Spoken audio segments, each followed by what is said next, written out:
Hello guys, আজকে আমরা দেখাবো সকেট কানেকশন। সকেট কানেকশনের জন্য সর্বপ্রথম দুটো তার দরকার, একটি হলো লাল আর একটা হলো কালো।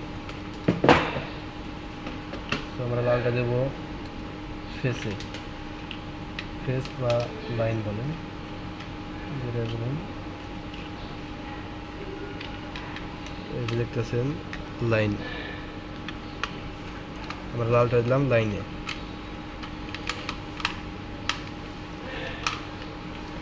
আর আমাদের কাছে তো কালো তার নাই, সেহেতু আমরা লাল তার দিয়ে আমরা নিউট্রাল দিব।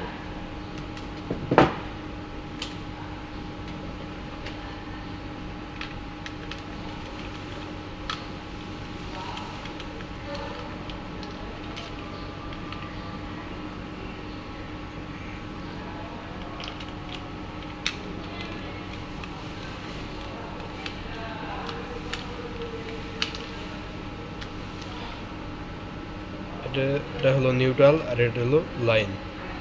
আর মাঝখানের যেটা আছে সেটা হলো আর্থিং। আপনার যদি আর্থিং দেওয়ার যদি ইচ্ছা থাকে তাহলে আপনারা আর্থিং দিবেন, ডাইরেক্ট আর্থিং দিবেন।